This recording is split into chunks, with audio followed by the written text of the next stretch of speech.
So this is my greenhouse. We grow everything here hydroponically. Yep.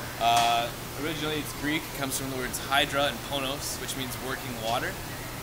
We've been using this for thousands of years. The Hanging Gardens of Babylon just had gravity-fed water, watering all of our plants.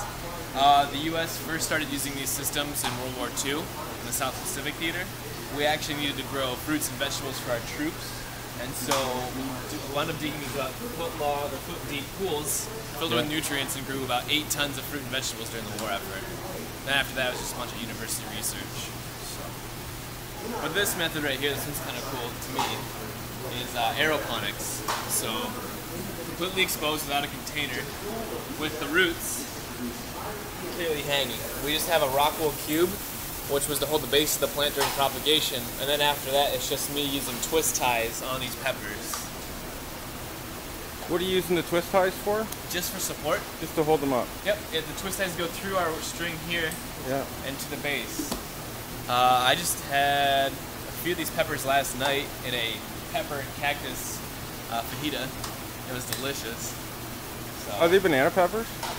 No, these are I think they're big bad wolf peppers. Oh, okay. It's a nice sweet red pepper. Yeah, it looks like a banana pepper, only shorter. Yeah, they're a dwarf pepper variety. So, and they're all self-pollinating. Oh, cool.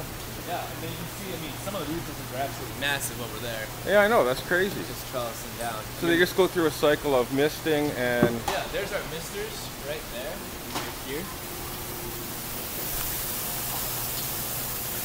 Yeah. So it's misting, they'll dry out a little bit, and then continue to get misted. This happens 25. With damage, now if you touch the very tips of them, they'll start closing individually, each leaf. Now, that's crazy. Yeah, they're really cool. It's a great house plant. It'll live in your house in Canada. People have it in Brooklyn, San Francisco, Seattle. It's a fun plant to have. What's it called again? Sensitive plant. That's the common name. Oh, okay. Farmers down here primarily are now using this system. It's compressed styrofoam. Yeah. So it can be reused dozens of times instead of strawberries on the top. But you can grow all kinds of different crops. You have edible flowers, you have different types of spinach. Our nutrient solution is through this tubing, that filter. And then these are corrugated styrofoam cubes, essentially. So these drip down.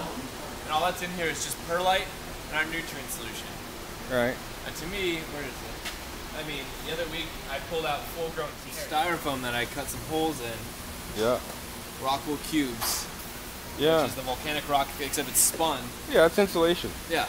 Unlike the perlite, which is just heated and then popped. Same source, same material. If you want to do this organically, you can use coconut husks. Yeah. So, works great. Otherwise, I mean, that's it. They did 2 weeks in propagation after that, except they're wanting a lot more. So we have like arugula, we'll harvest the basil, and this is essentially wheatgrass, purslane. Now, these go for on market between $50 and $90 a pound in the U.S. for like lettuce purposes. They grow this type of system, not necessarily a spiral. Yeah. Same concept. We have a water reservoir with our nutrients in the front, circulating our nutrients down. We have our lettuce produced in the rock wool cubes again. Yeah. Whenever they don't use, it goes back through and then again recirculating. So we're harvesting lettuce every 28 days roughly. Okay. So what's the purpose of the spiral? Just for effect? Yeah, that's just for effect. We're gonna have another system now where it'll actually be a rotating spiral too. Yeah. But also, the next system down is the commercial system, which I'll show you. Most commercial growers are using nowadays. But is that one big tomato tree? yeah, this is one tomato plant.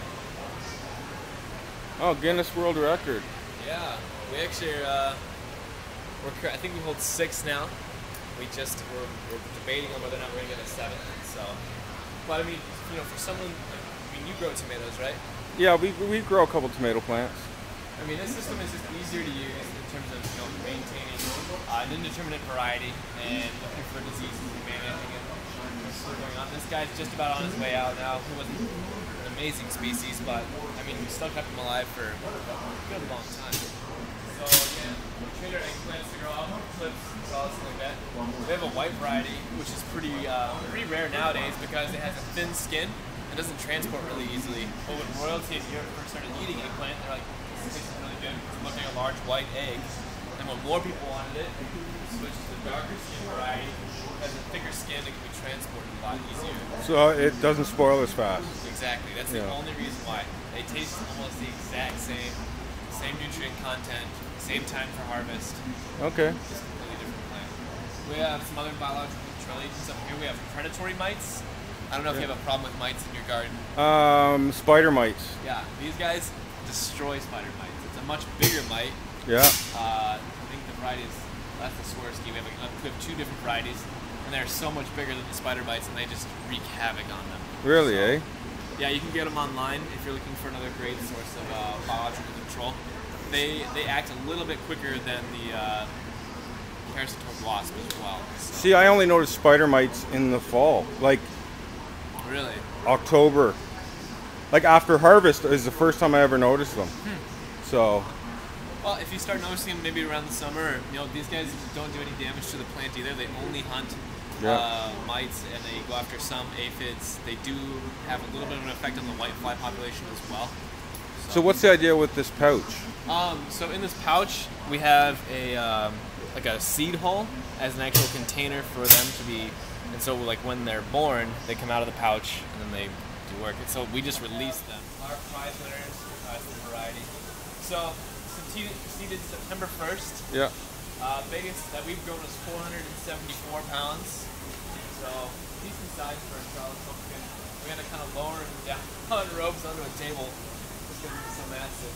I guess the cool thing about doing this on a trellis is the fact that they all look relatively uniform. When you grow those big prizers like you grow, sometimes one side of them isn't going to be pretty, but these guys, overall, they're some pretty pumpkins.